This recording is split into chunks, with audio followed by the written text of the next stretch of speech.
सहकारिता ग्रामीण भारत के जीवन का आसान बनाती है, खासकर उन लोगों के लिए ये वरदान है जो सामाजिक रूप से पिछड़े हैं।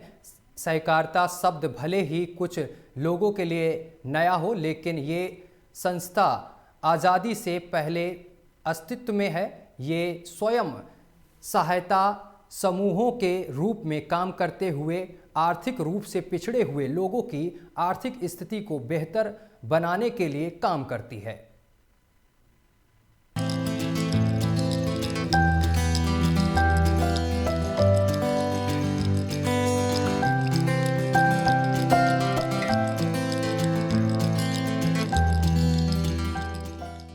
सिसकती सहकारिता या यूं कहें कि बेबस सहकारिता।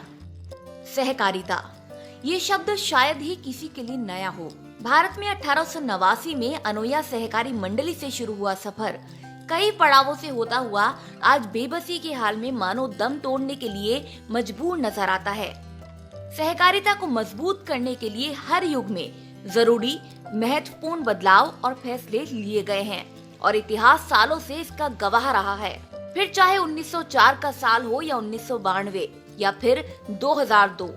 Retired deputy manager Rajasthan bank Suresh Kumar Jain का अनुभव सहकारिता के लिए उठाए गए कदमों को दर्शाता है। सहकारिता आंदोलन की स्थापना 1889 में हुई थी और इसके अंतर्गत कमजोर वर्ग के लोगों को एक साथ एक समूह पे लाके उनकी आर्थिक स्थिति को ऊंचे उठाने के उद्देश्य से की गई थी। इसमें सभी जो भी सदस्य होते हैं उनको एक अंश पूंजी का भुगतान करना होता है। सभी के उत्तरदायित्व और अधिकार एक जैसे ही होते हैं। सहकारिता को सुरक्षित और मजबूत करने की राजनीतिक इच्छा शक्ति सदा ही प्रबल रही है। आजाद भारत के प्रथम प्रधानमंत्री नेहरू जी की भी प्रथम प्राथमिकता रही है। Om Prakash retired officer Canara bank अपने अनुभव से इसको और प्रबलता देते हैं। ये सेक्टर बहुत अच्छा चल रहा है। इसके माध्यम से गरीब औरतों को सहायता ग्रुप बना करके, स्वयं सहायता ग्रुप बना करके या ग्रुप पे लोन दिया जाता है तो उनकी ज़रूरतें पूरी हो जाती हैं और वो समय पर चुका भी देती है। इसके साथ उनको छोटी छोटी बचत की बात सिखाते हैं तो बचत करना भी सीख जाती है ताकि उन भविष्य में भी काम आता है। और इसी तरह छोटे लोग जो हैं जो बैंकों से लोन नहीं पाते उनको भी लोन की सुविधा मिल जाती है तो वो लोग भी अपने बिजनेस को आगे बढ़ाने में सक्षम हो जाते हैं। अब मेरे हिसाब से तो ये कोऑपरेटिव सेक्टर समाज में एक अहम रोल प्ले करता है और इस सेक्टर को आगे से आगे बढ़ावा मिलना चाहिए। ग्रुप में लेडीज़ों का कुछ ग्रुप है, उनको एक सोसाइटी बना दी गई, सोसाइटी भी आप पे लोन दे दिया तो आज एक साथ 5 लेडीज उनको लोन मिला है और उनकी आवश्यकताएं पूरी होगी और एज ए सिक्योरिटी 5 जनों का एक साथ लोन हुआ है तो सबको मिलकर के चुकाना ही होगा। ये नेसेसिटी हो जाती है। जैसा अभी आपने पूछा था बैंक के लिए कि बैंकिंग के लिए तो सिविल है बट इसके लिए कुछ नहीं है।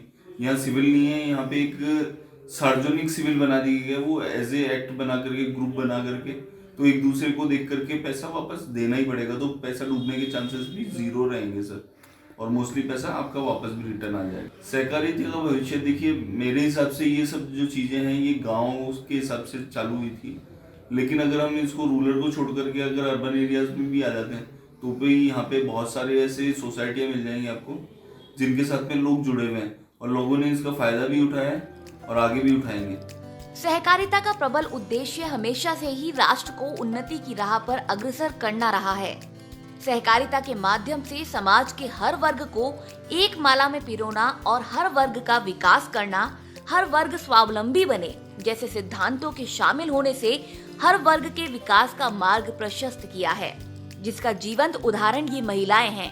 ये जो सिर्फ अपना घर ही नहीं चलाती बल्कि बचत कर देश के निर्माण में भी सहयोगी है। वो तो 4 बार ले लिया मैंने। हाँ, तो वहाँ बैंक से दिक्कत आती है पर वहाँ से दिक्कत महसूस हुई क्या? नहीं, वहाँ से कोई दिक्कत महसूस नहीं हुई। तो फायदा है कि नुकसान है? फायदा ही है। अच्छा, ये अगर चलना चाहिए कि बंद होना चाहिए? नहीं, चलना चाहिए। हम जैसे लोगों के लिए तो चलना ही चाहिए, हमेशा चलना चाहिए। क्यों, हम जैसे लोगों को कौन जानता है? बगैर जान पहचान के पैसे नहीं मिलते। सोसाइटी से हमारे को आसानी से पैसे मिल जाते हैं। सहकारिता के माध्यम से हम लोन भी ले सकते हैं क्योंकि ज़रूरी नहीं है कि हर समय जितना हमें चाहिए उतना हमारे पास हो।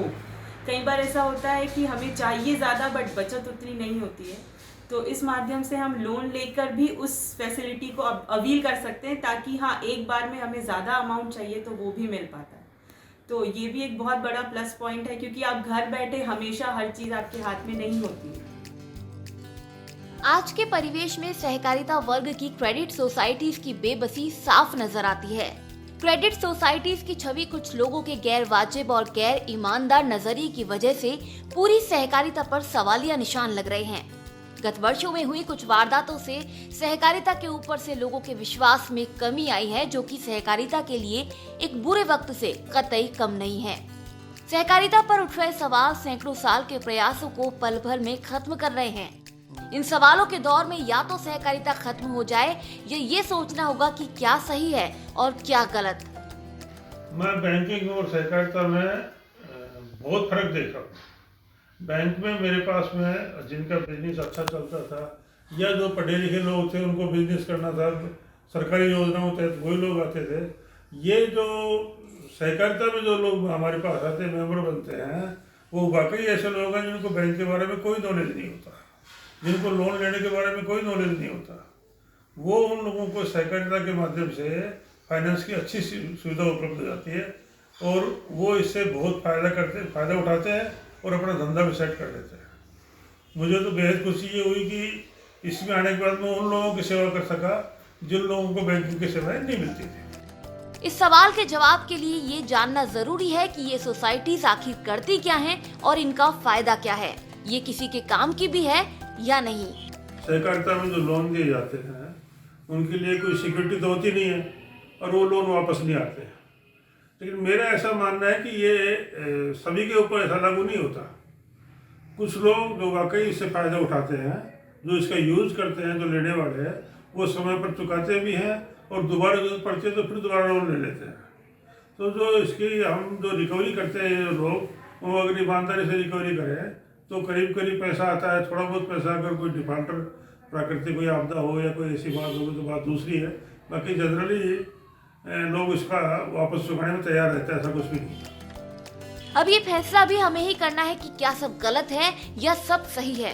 सहकारिता की बेबसी पर आगे भी कुछ ऐसे ही पहलुओं पर बात करेंगे जो सहकारिता पर पड़े पर्दे को हटाने का काम कर सकते हैं।